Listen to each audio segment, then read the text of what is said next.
बिस्मिल्लाहिर्रहमानिर्रहीम। आज पांचवा लेक्चर है इस पे। ठीक है, तो मैंने कहा था कि kinetic friction is always less than the static friction. ये देखें, ये हमारे पास क्या है, ये स्टैटिक फ्रिक्शन है। बॉडी जो है वो रुकी हुई है, हम फोर्स बढ़ाते जा रहे हैं और इसके साथ साथ फ्रिक्शन भी बढ़ती जा रही है। ये क्या है, फ्रिक्शन इंक्रीज हो रही है। लेकिन एक स्टेज पे जाके क्या होता है कि फ्रिक्शन थोड़ी कम हो जाती है। जब बॉडी मूव करने लगती है तो ये क्या होती है, कम हो जाती है फ्रिक्शन। तो उस वक्त जो फ्रिक्शन होती है उसको हम किनेटिक फ्रिक्शन कहते हैं।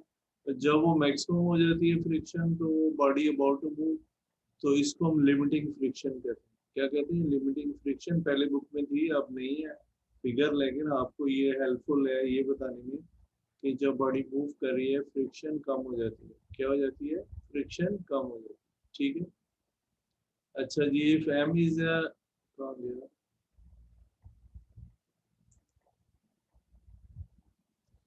Formula for static friction. Static friction is always directly proportional to the weight और normal force of the body. अब आपको पहले भी पता है कि बॉडी का जितना वेट होता है, क्या होता है, बॉडी का वेट वो नीचे एक्ट करता है। ठीक है, तो रिएक्शन क्या होता है, ऊपर की तरफ एक्ट करता है। रिएक्शन और दोनों बराबर होते हैं। क्या होते हैं, दोनों बराबर होते हैं। ठीक है, तो इसका मतलब ये है, ये डायरेक्टली प्रोपोर्शनल का साइन है। F S static friction directly proportional to R. तो यहाँ पे हमने कांस्टेंट म्यू ले लिया, इसको म्यू कहते हैं। क्या कहते हैं, म्यू। ये जो साइन यू की तरह बना हुआ है, म्यू है। लिटन वर्ड है, ई यू, म्यू। ठीक है, अच्छा जी। Mu is the coefficient of friction. If m is a mass of block, then horizontal force of ज़ाहिर है रिएक्शन किसके बराबर होगा, वेट के बराबर। ये W है ना, वेट। क्या है ये, वेट के बराबर होगा। तो वो W क्या होता है, mg के बराबर। अब आप Fs की जगह पे म्यू mg लिखते हैं। क्या लिखते हैं, म्यू mg। क्लियर। तो ये हमारे पास क्या आ जाएगी, फ्रिक्शनल फोर्स आ जाएगी। क्या आ जाएगी, फ्रिक्शनल फोर्स आ जाएगी। क्लियर। तो ये इसका फार्मूला ये भी है, वैसे हम इस्तेमाल करते हैं तो ये भी इस्तेमाल कर सकते हैं, दोनों ही हम इसको इस्तेमाल करते हैं जी। क्लियर।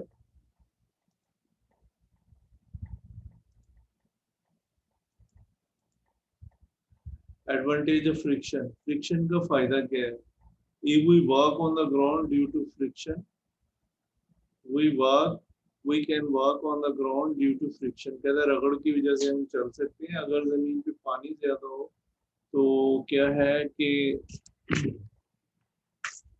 पानी की वजह से फिसलन पैदा हो जाएगी, फ्रिक्शन कम हो जाती है। क्या हो जाती है, फ्रिक्शन कम हो जाती है, हम चल नहीं सकते। ठीक है, दूसरा है the vehicle moves on the ground due to friction between road and tyre. कहते हैं जितनी गाड़ी वगैरह ये फ्रिक्शन की वजह से चलती हैं जो रोड और टायर के दरमियान होती है। Number 3, to stop a vehicle friction is required. कहते हैं गाड़ी को रोकने के लिए भी रगड़ की जरूरत होती है, which is provided by the brakes, जो ब्रेक प्रोवाइड करती है। ठीक है, some animal climb on the wall and trees due to friction. अब ये जानवर जो दीवारों पे चढ़ते हैं, ये भी क्या होता है, फ्रिक्शन की वजह से होता है। आसान है जी, पता चला बच्चों, जी पता चला, बोलते नहीं है आप, सो रहे हैं।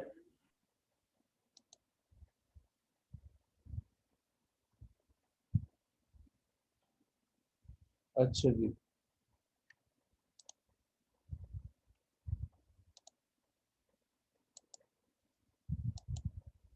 अब है डिसएडवांटेज ऑफ फ्रिक्शन। फ्रिक्शन का नुकसानात क्या है।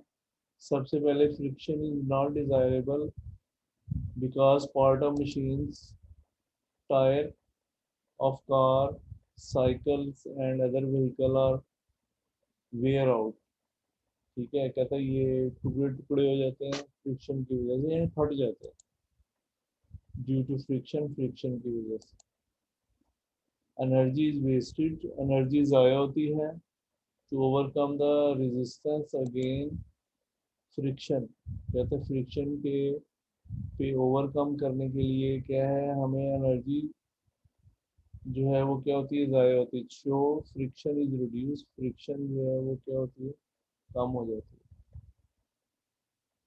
है। So sorry, energy is wasted to overcome the resistance. कहते हैं एनर्जी ज़ाया होती है रेजिस्टेंस की वजह से अगेंस्ट फ्रिक्शन, फ्रिक्शन के खिलाफ, and so efficiency is reduce.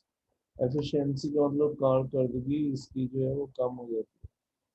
The temperature of the machine rises, temperature बढ़ता है due to which problems are created, और प्रॉब्लम पैदा होती हैं। अब ज़ाहिर जब वो रगड़ खाएगी, टेम्परेचर बढ़ेगा, तो वो सारी मशीनों के पुर्जे जो है वो खराब होना शुरू हो जाएंगे। ठीक है, अच्छा जी, रोलिंग फ्रिक्शन क्या होती है? क्या है रोलिंग फ्रिक्शन, क्या होती है? रोलिंग फ्रिक्शन जैसे ये टायर जो है अगर नहीं हो, और अगर हम कार को बगैर टायर के मूव करवाना शुरू कर दें ज़मीन पे, तो उस फ्रिक्शन को हम स्लाइडिंग फ्रिक्शन कहते हैं। जब हमने टायर लगा दिए तो स्लाइडिंग फ्रिक्शन किस में तब्दील होगी, रोलिंग फ्रिक्शन में। ठीक है, और रोलिंग फ्रिक्शन बहुत ज़्यादा कम होती है, स्लाइडिंग फ्रिक्शन बहुत ज़्यादा होती है। अब ज़ाहिर है आप टायर के बगैर गाड़ी को मूव तो हो जाएगी जब आप धक्का लगाएंगे, लेकिन ये है कि फ्रिक्शन बहुत ज़्यादा होगी। लेकिन टायर लगा दें तो फिर तो फ्रिक्शन कम हो जाती है। जब हम टायर यूज़ करते हैं तो इसको हम रोलिंग फ्रिक्शन कहते हैं। क्या कहते हैं? Rolling friction. The friction provided by rolling the surface of the object on other is called rolling friction. Friction provided by rolling surface of one object on the other। कहते हैं एक object को दूसरे ऑब्जेक्ट पे जब हम role करते हैं, ठीक है, किसी बॉल बेरिंग के जरिए या कोई और ऐसी टायर वगैरह, तो उसको हम रोलिंग फ्रिक्शन कहते हैं। क्या कहते हैं? Rolling friction. Comparison of sliding and rolling friction. In sliding friction, whole the surface of body move by sliding against the surface of other body। कहते हैं स्लाइडिंग फ्रिक्शन में पूरी बॉडी मूव करती है, सरफेस के ऊपर होती है, यानी कि रगड़ खा रही होती है। In rolling friction the minimum surface of the body rolls. अब रोलिंग फ्रिक्शन में कम से कम सरफेस जो है वो रोल करती है against the surface of other body, दूसरी बॉडी के अगेंस्ट। ज़ाहिर है टायर लगा दें तो वो क्या होगा कि कम से कम सरफेस जो है इन कंटेक्ट विद ग्राउंड होगी, यानी ग्राउंड के साथ वो टच कर रही होगी, जिससे फ्रिक्शन बहुत कम हो जाती है। अच्छा जी, it is experimentally found that a body with wheel have less friction. कहते हैं ये तजर्बाती तौर पर ऐसा देखा गया है कि व्हीलों के साथ फ्रिक्शन बहुत कम हो जाती है as compare to a body of same size. अगर उसी ही साइज की बॉडी के साथ कंपेयर किया जाए विदाउट व्हील, अगर वो व्हील के बगैर है। कहते हैं अगर व्हील लगा दे तो फ्रिक्शन कम हो जाएगी, व्हील हटा दे तो उसको चलाना मुश्किल हो जाएगा, ये आपको पता ही है। Its reason is that rolling friction is always less than the sliding friction. Rolling friction हमेशा कम होती है स्लाइडिंग फ्रिक्शन। ठीक है जी। Number three, the rolling friction is about 1/100 times smaller than the sliding friction। 100 गुना कम होती है rolling friction sliding friction. Therefore, all those points of machine where two surfaces are to move in contact with each other, जहाँ दोनों surfaces move करना चाहती हैं एक दूसरे के साथ मिलकर, बॉल बेरिंग, ये जी है यहाँ पे नजर नहीं आ रहा, ball bearing are used which convert the sliding friction into rolling friction। वहाँ हम बॉल बेरिंग इस्तेमाल करते हैं, ये देखो अब आपको नजर आएगा, wheel are used, ball bearing are used, जहाँ हम क्या इस्तेमाल करते हैं, ball bearing which convert the sliding friction into rolling friction, जो स्लाइडिंग फ्रिक्शन को किस में तब्दील कर देते हैं, रोलिंग फ्रिक्शन में तब्दील कर देते हैं। ठीक है, अब देखते हैं शायद नजर आएगा सही तरह। नहीं, अभी भी नहीं नजर आया, वैसे ठीक है। अच्छा जी, इसके बाद है wheels are use under heavy suitcase. आपने देखा होगा deep refrigerator, freezers, deep freezer वगैरह के नीचे भी क्या है, या रेफ्रिजरेटर है उनके नीचे भी व्हील लगे होते हैं, ईवी trolley, due to which it is easy to move, जिसकी वजह से ये आसानी से मूव करती है। ठीक है।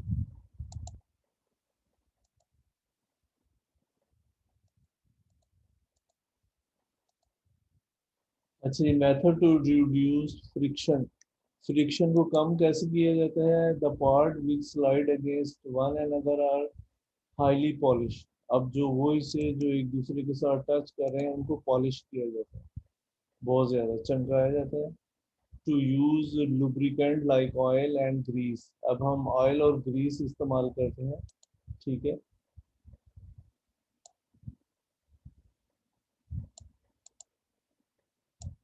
बड़ा कर रहा था क्योंकि वैसे जरा नजर नहीं आ रहा सही।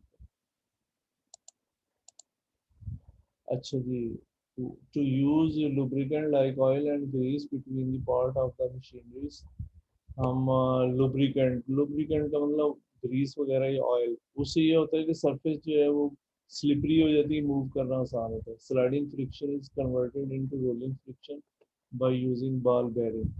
ठीक है।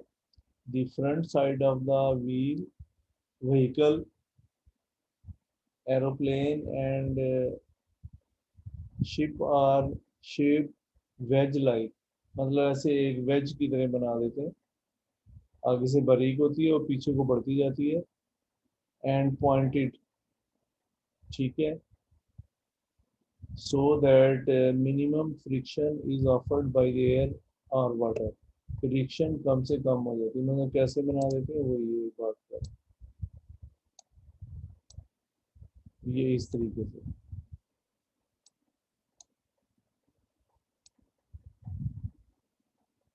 ये ऐसे आगे से टिप होती है। ठीक है। तो वो फिर फ्रिक्शन क्या होती है, कम से कम हो जाती है, क्या हो जाती है, फ्रिक्शन कम से कम हो जाती है। ठीक है जी, ये आज का लेक्चर था। हाँ जी, कोई बचा और आया है तो बता दो जी।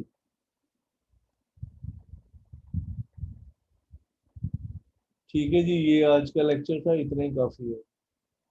क्लियर। ये जो बच्चे नहीं आए वो मैं आज उनको क्या करूँगा कि स्कूल में रिपोर्ट करूँगा कि ये बच्चे नहीं आए। अच्छा, जो 10 के बच्चे हैं इसमें वो अभी मैं दोबारा ज्वाइन करूँगा, वो फिर आ जाए।